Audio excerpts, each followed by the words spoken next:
Water is disappearing everywhere. That suggests a huge global migration. Societies need water to survive. International conflicts will become inevitable. After years of drought, the land just behind the coast around Avila Beach is now eerily barren. Water never used to be in short supply here. So what is it like now, being left high and dry?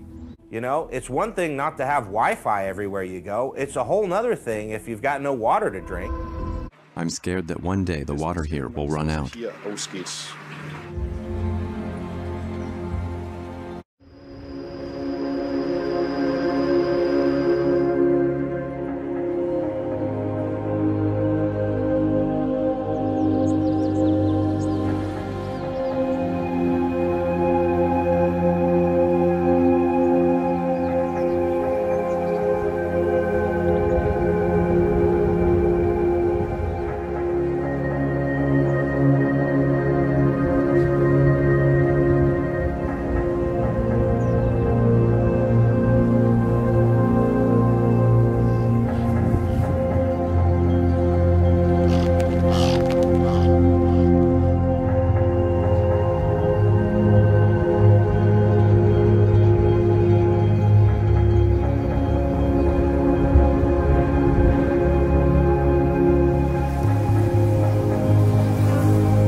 Imagine if our water were to run out. This is the realization of what happens to a community that runs out of water. There's no way to survive. Is this our future? Imagine our wells drying up. I'm afraid that we may eventually run out of water here. And what if the fight for water turns into war? Some parts of the world are going to become unlivable because of rising heat. Here, the water crisis is a tale of never-ending misery. Water is disappearing everywhere. That suggests a huge global migration. Societies need water to survive. International conflicts will become inevitable. From a global perspective, humankind's approach to water is potentially lethal. Once politics is dictated by the fight for water, then God help us.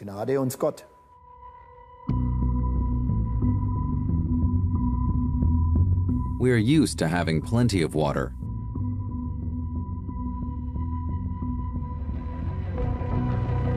But that's changing thanks to the climate crisis. With water scarcity becoming an increasingly important issue, this series asks, what happens if we have no more water?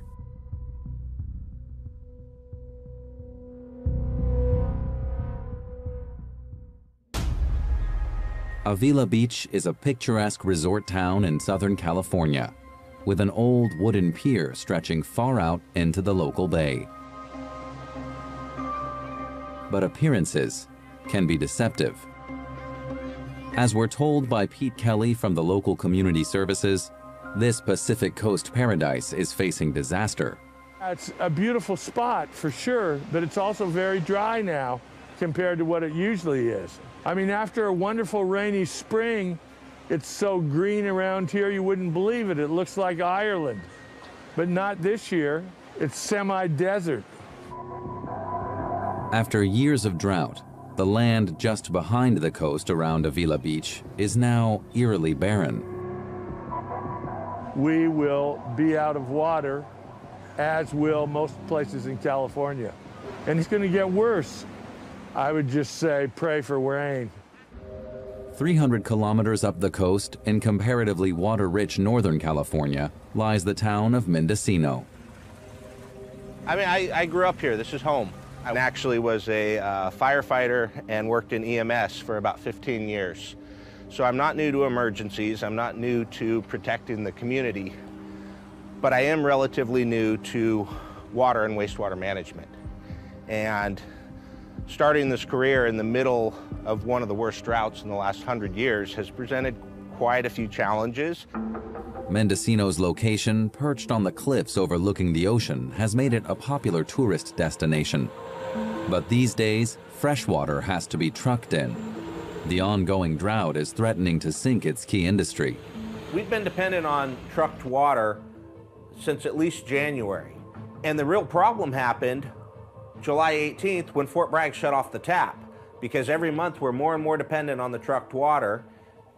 Everyone declared an emergency, but all of a sudden there was no more water available. That's when panic set in.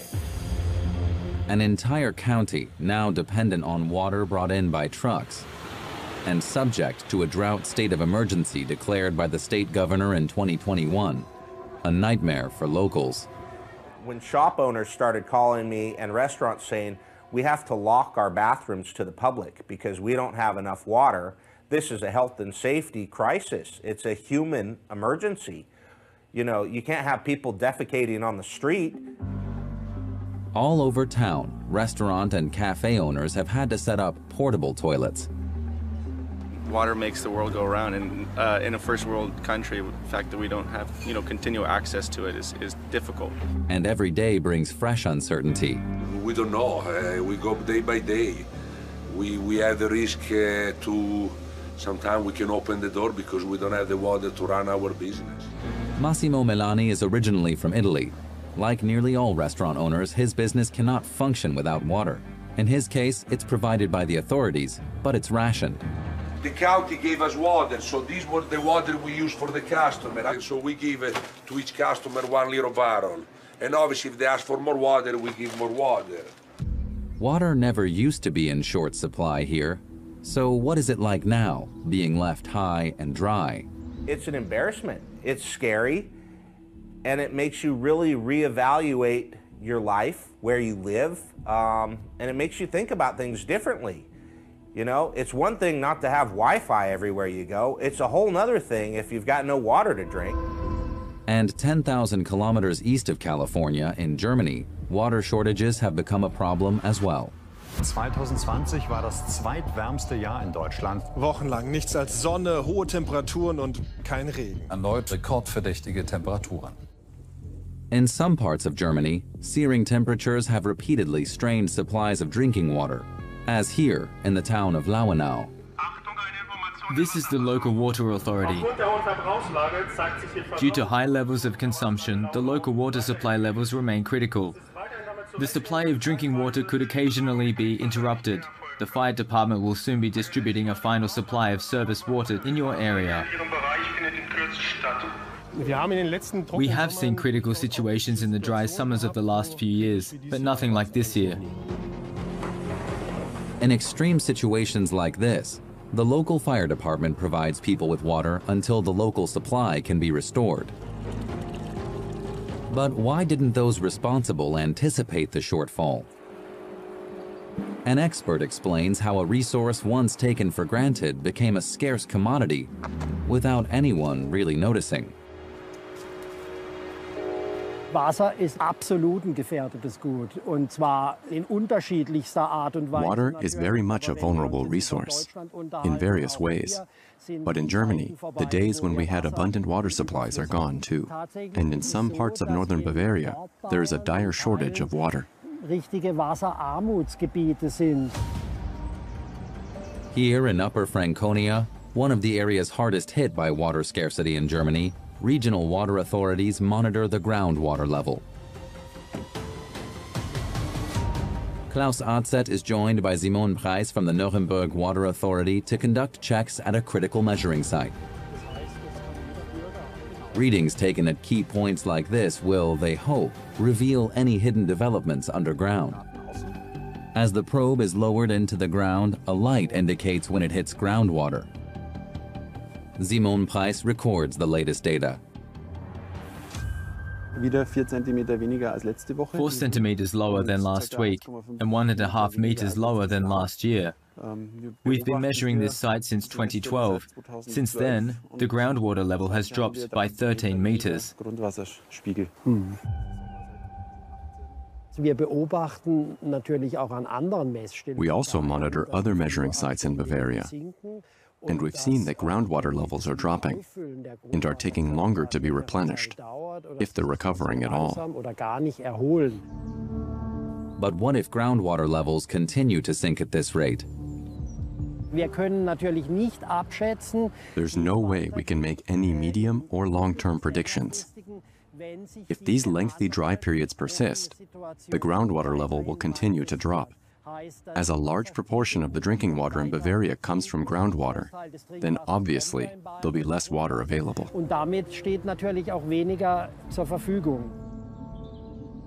And one result of the drop in groundwater levels is already visible at this well.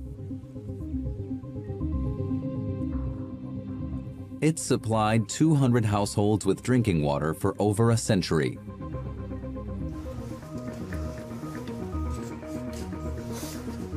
This is the well house. Extending and renovating the well would be costly. Michael Belau from the Regional Environmental Agency monitors the facility. In 2020, we recorded record lows for groundwater levels. And you notice from the discharge that there's less water.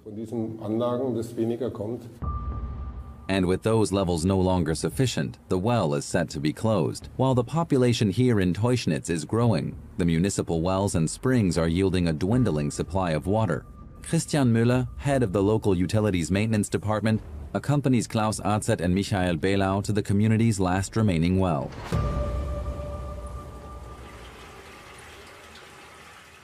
Climate change has had a particularly bad impact in the dry years, 2013, 2015, 2018, 2019 and 2020. A situation that nobody here had expected to escalate as dramatically as it has. I can't remember us ever having had summers as dry as the ones we've had over the last 5 or 10 years. And nobody here can remember a summer without any rain at all. And with the last well now also being shut down, Teuchnitz will need to look elsewhere for its water. Climate change means our wells no longer yield what we need. So we're now entirely dependent on a remote water supply. You've noticed a huge change in recent years, right? Yes, it's been brutal. I'm scared that one day the water here will run out.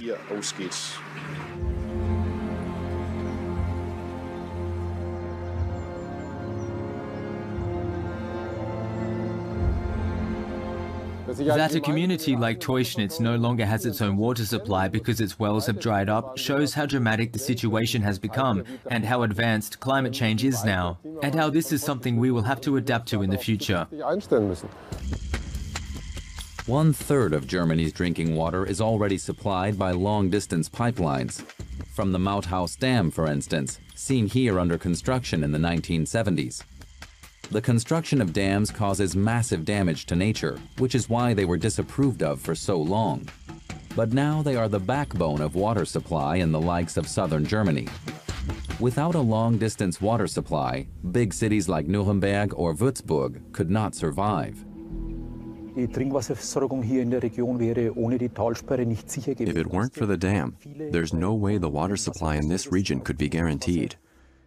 A lot of communities and water companies depend on Mauthaus and on a long-distance supply, because their own water sources can't always meet the needs of people and industry. The water from the dam is fed via pipelines to the Regional Water Association.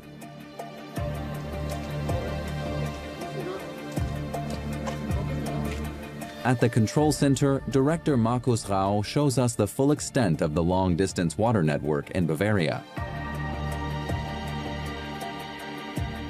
Global warming, he explains, also presents a growing challenge to companies like his. We had this rapid sequence of peak values in 2018, 2019, and 2020, peak temperatures and low precipitation, and it did surprise us. From here, the company pumps water as far as 140 kilometers. Without a long-distance supply, large parts of Bavaria would already be dry. There really are major water companies in Germany that, in terms of volume, are already at their limit. And they say this quite openly. Not in Bavaria, but in neighboring Baden-Württemberg, for example. It's quite clear that at the moment, no more major lines can be built. Remote water supplies give those affected a sense of security. But what if surface water becomes scarce too?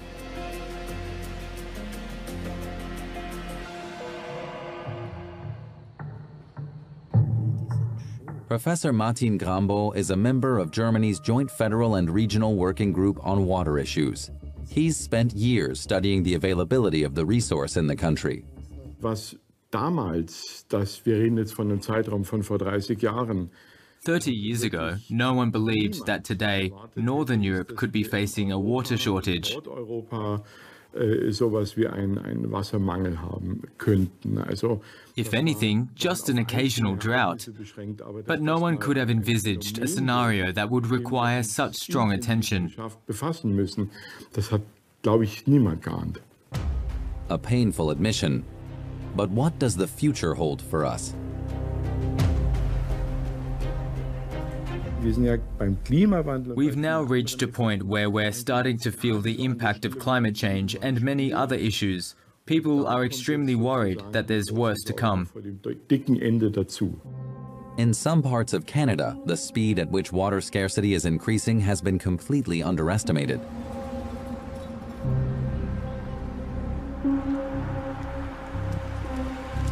Jay Familietti is a hydrologist and the executive director of the Global Institute for Water Security at the University of Saskatchewan. He's also been a key figure in a joint research mission launched by NASA, the US Space Agency, and DLR, its German counterpart.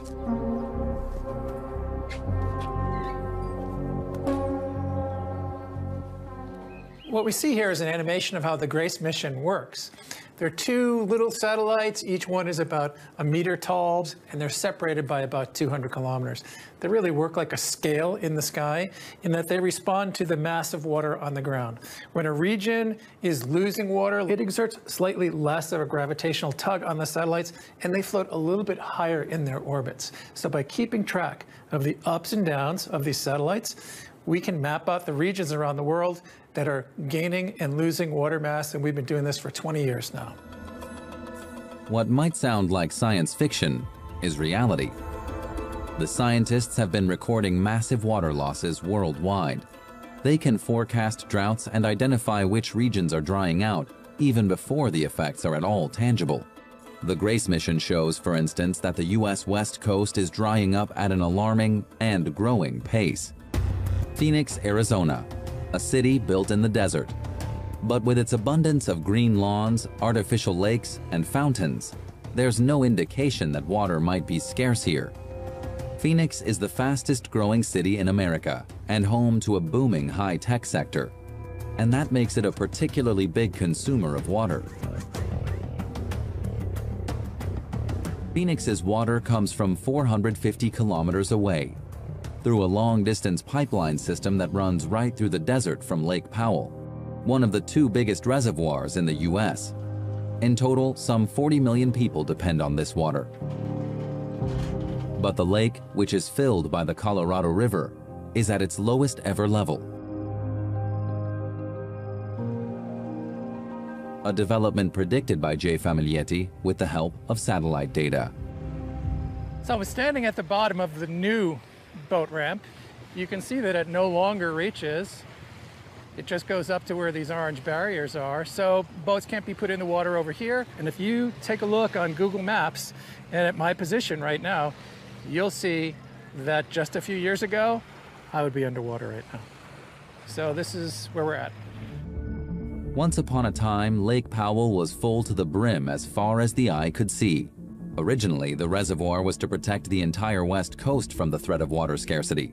That was the plan, at least. We have this interest by the federal government in expanding and forming states in the western part of the territories. And so they commissioned John Wesley Powell to go out and explore the river. And he comes back with a recommendation that, this is really a non-starter. It's really, really dry. Of course, you could go big and really try something crazy and try to engineer the river and build giant reservoirs, but I really don't recommend that. I don't think that is sustainable in the long run. And what does the government do? Decides go for the big reservoirs, and ironically, they named the reservoir after Powell himself, and that's what we know as Lake Powell today.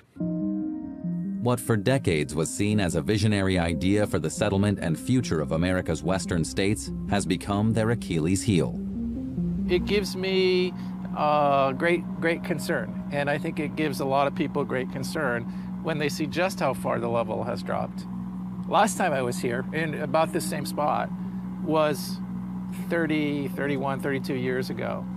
And this wasn't an issue. We weren't thinking about this back then. We were just starting to think about climate change. There was no bathtub ring visible. So this is the future. This is the future for the Western United States. Will the water disappear completely? Is it only a matter of time? People here face a future with many unknown factors, and also an immense challenge. From Lake Powell, the once mighty Colorado River flows through the Grand Canyon to the next desert metropolis, Las Vegas.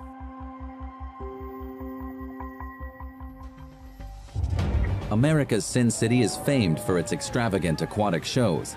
Visitors are treated to spectacular fountains, artificial lakes, and even a Venetian-style hotel complete with singing gondoliers in the middle of the Mojave Desert. Las Vegas draws the water it needs from Lake Mead. Here, too, the water level is at its lowest point in the history of the reservoir, the biggest in America. This road was built as an extension to the boat ramp down to Lake Mead. Jay Famiglietti has come here to meet scientist Kristen Averett, the state of Nevada's first climate policy coordinator. Hey, Kristen. Great to see you. Oh, goodness. Well, here we are. Pretty amazing. I know. Pretty unbelievable. It actually really is. It's really sad.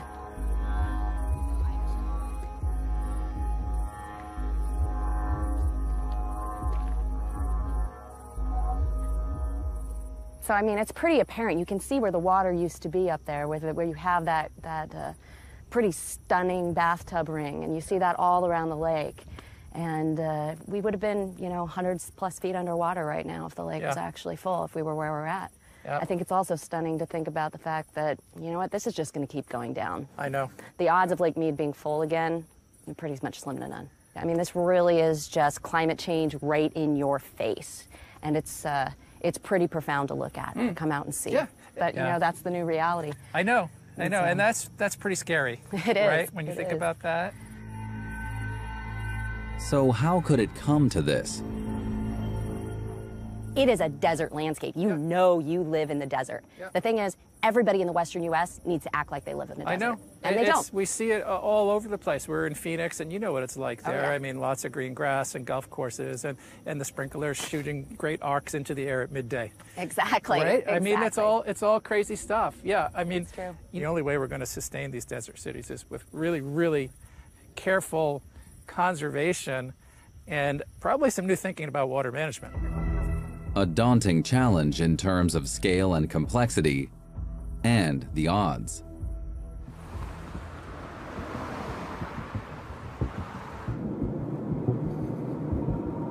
Everything's just getting drier and drier, and we need more and more water. It increases water demand. And then the other problem is the supply. If climate change and fixing it was easy, we would have done it already. It's crazy.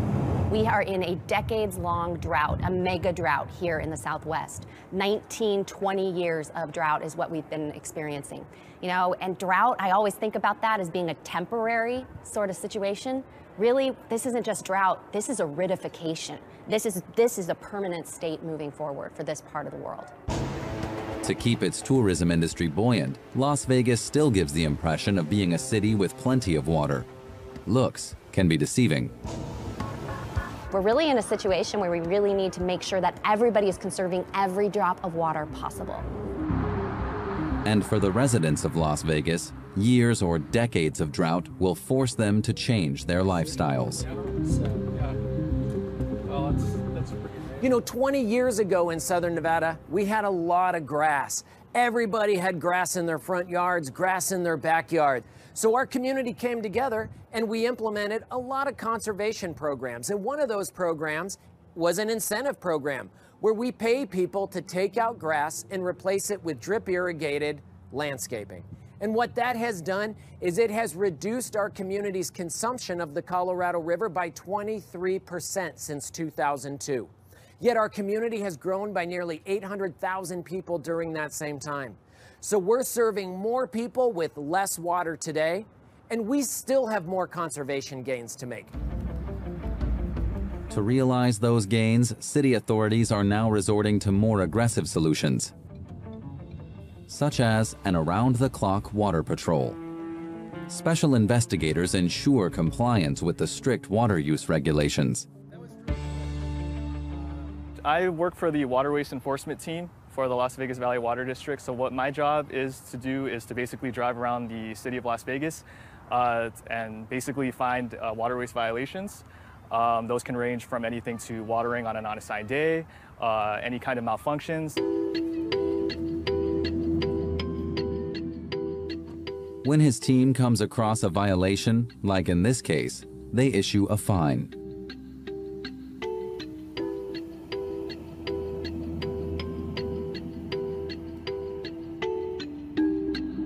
So how it works is there's different kinds of violations that can occur. So this was a day-of-week violation. So this is when a property is watering on an unassigned day. The city of Las Vegas is divided into 6 separate groups. Right.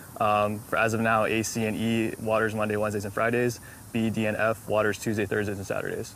Ornamental lawns won't be banned until 2023, but most gardens and front yards have already been turned into gravel beds. I feel like what I do has a purpose, and I love living in Las Vegas. I love my community, and I feel like what I do helps all of us that live here. So yeah, I really do enjoy doing my job. Yeah, it sounds like it must be very rewarding. It's really, really good. But regional approaches like the water patrol teams in Las Vegas are not really a solution to the problem. They're more a drop in the ocean.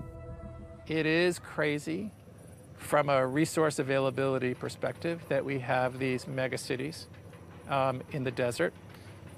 I don't know. I think we probably prided ourselves on human ingenuity. Yes, we can do it. We can harness the water from the Colorado River. So a lot of the growth happened with no knowledge of climate change and imperfect knowledge about water availability. So there are really, really tough times ahead for our desert cities. And let's face it, water is the lifeblood of these cities.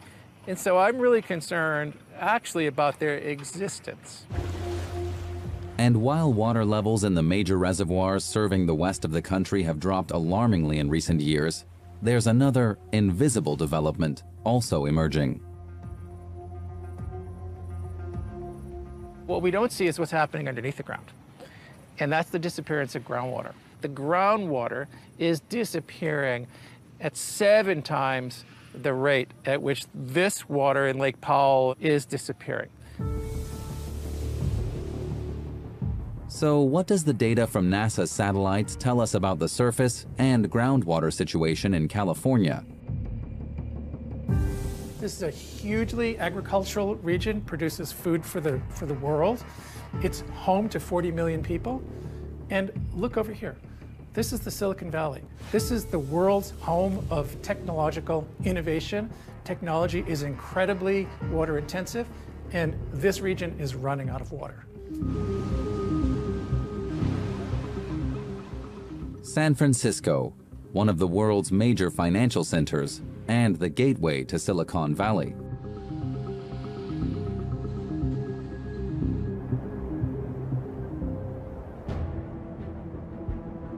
Valley Water is the Silicon Valley's most important water company.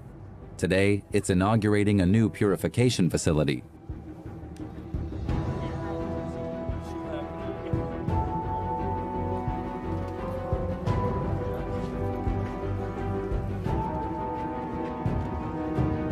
And this purification center would allow for Valley Water to provide at least 10 million gallons per day.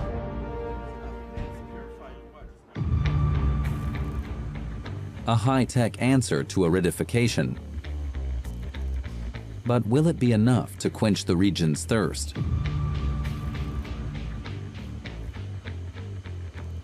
The water provider is placing its faith in innovation. My name's Gary Kremen. I'm an elected board member at Valley Water, and I'm on the Valley Water Board because I wanted to do some public service after a career in technology. A lot of people know me because I invented online dating. I started Match.com. Well, I actually want to mix online dating and water conservation to help people save water by finding the closest person to take a shower with.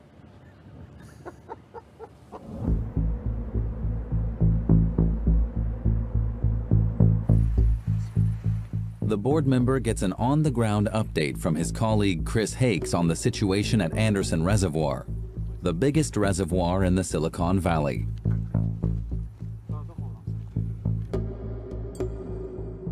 This community in general is actually all serviced through groundwater recharge by the Anderson Reservoir. It's got about a 90,000 acre-foot capacity, which is enough to serve about 900,000, a million residents of Santa Clara County for about a year. Right now, it's down at 3,000 acre-feet. It's extremely low, and that is a critical juncture in our water supply. We are looking at extreme drought right now. The situation, then, is more critical than ever.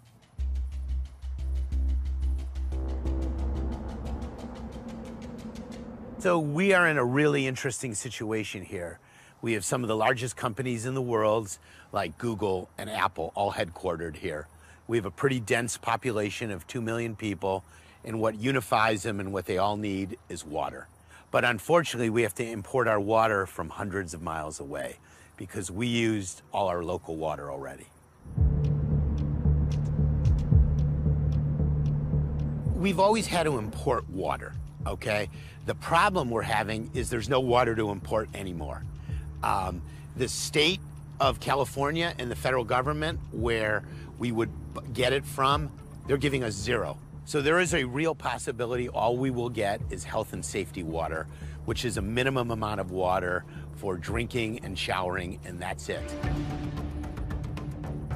But what if the water really does run out, and there's no longer enough for the people living and working here? There's a quote about whiskey's for drinking, but water's for fighting over. I think we're gonna have some epic fighting here, kind of an internal civil war over water.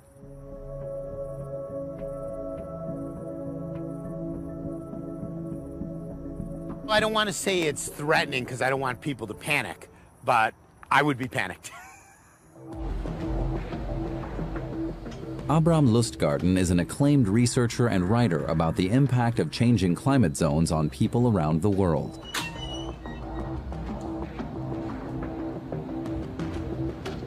I mean, in terms of climate change, I think we're past the wake-up call. I hate to say it. Not to say that people have awoken to what those risks are. That's still happening. The crisis spots of the future, he believes, will be caused by the changing climatic conditions.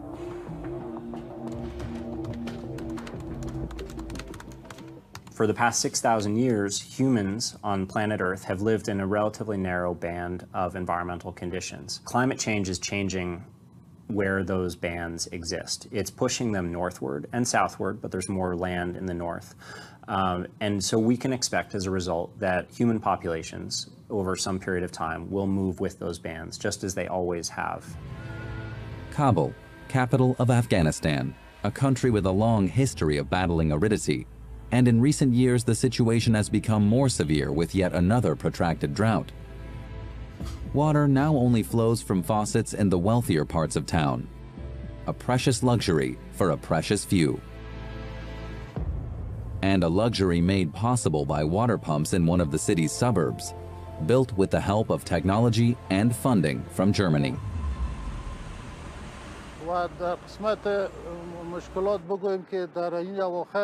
Water is a major issue. Many wells and springs have lower water levels. They used to provide between 20 and 30,000 cubic meters. Today, they yield between 14 and 16,000, 20,000 at the very most. At any rate, the drought has meant our production decreased by 50%.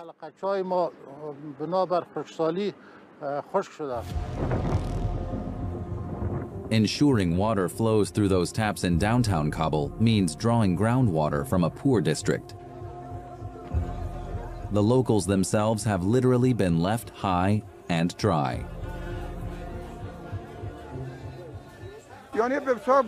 This is a very dry region, and when there's no water, we give our children canisters to bring up water from lower down, up to 3 canisters per child. At the moment, there's no water at all. Areas that are lower down have wells, but now they've dried up as well.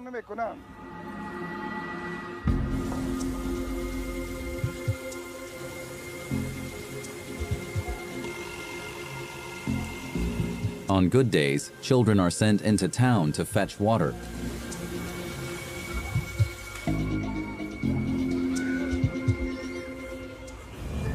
On bad days, there's no water at all.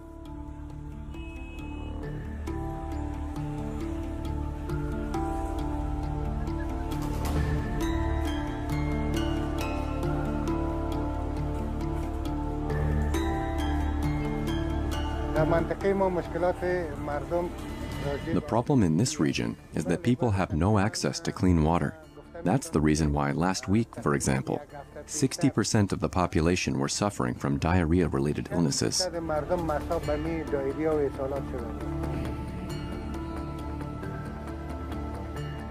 Ahmed Khan has been waiting for days for water to become available again.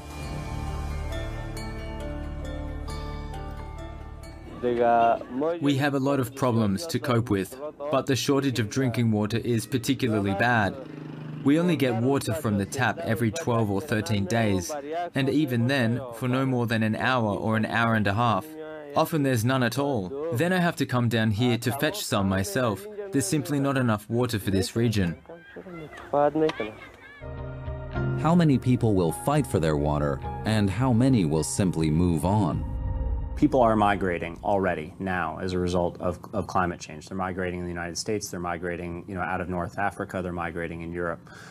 We see that change. By 2070, as many as 3 billion people could find themselves living outside of this band of ideal environment.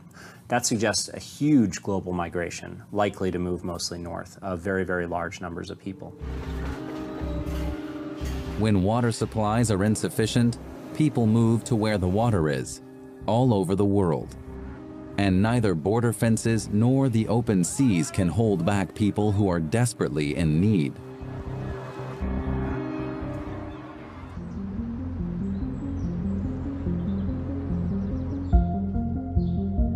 Peter Glick from the California-based Pacific Institute has been studying the historical background to conflicts and wars resulting from water scarcity. There's a long history of conflicts over water resources. One of the things that we do at the Pacific Institute is we maintain something called the Water Conflict Chronology. It's a database of conflicts over water, violence over water, going back over 4,000 years to ancient Mesopotamia.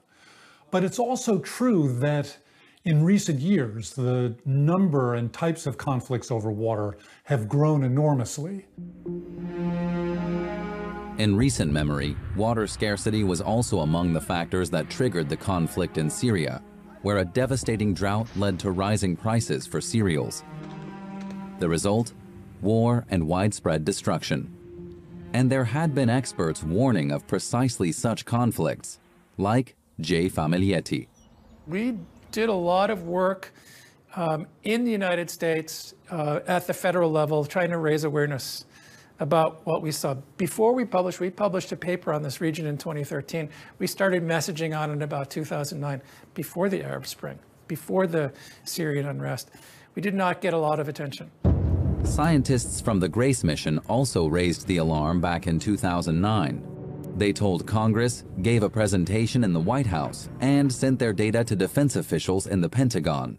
And how were their warnings received? It's incredibly frustrating. As a scientist who, first of all, is doing this work, so it's tough to sleep at night when you look at this kind of work and you understand what it means and what the future holds. And it's tough for someone like me who goes the extra mile to try to do the communication. And then it becomes exceptionally frustrating when you have an opportunity to have an audience in a place like the Pentagon or these high-level congressional committees, but to essentially be dismissed or ignored. But the Institute is still fighting. And for this documentary, Jay Familietti looked at the NASA mission's data for Germany with surprising results. We took a look at some of our most recent data, and we looked at a bit higher resolution over Germany. And what we see is that there is quite a strong signal for the disappearance of water. This has been going on for 2 decades now, from 2002 up until the present. This is quite a concern to see all this red. In fact, we can take this map and average it up and do some analysis on it and actually compute the overall trend for how much water Germany is actually losing. Water disappearing at a rate of 2.4 cubic kilometers per year. That means in 20 years that Germany has lost the volume of the Bodensee. The findings of the NASA mission had not yet been made public in Germany. Here, the Bavarian environment minister and a professor from the Federal and State Working Group on Water were seeing the data for the first time.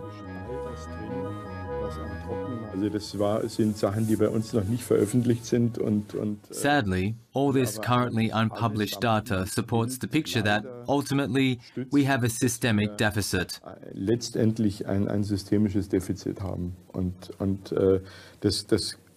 What's particularly troublesome is that for a very long time, everything seems fine. But when changes finally become tangible, it's already far too late. And that's why we get so worried when graphs like these confirm what our terrestrial measurements indicate. But a lot of people fail to understand and say, the water's still flowing. I then tell them that I can see into the future and that unless we take action at some point, water will stop flowing, but then it will be too late. It's important for everyone to understand that the water situation is of prime importance. Every state government needs to emphasize the challenge of water on its agenda. If I look at the first 5 issues, water has to be among the first 5. Once politics is dictated by the fight for water, then God help us. Jay Familietti's journey through the western U.S. is coming to an end. His final stop, the Salton Sea. California's largest freshwater lake has been drying up for decades. This former vacation paradise has become a vivid warning of what water scarcity could soon mean for us.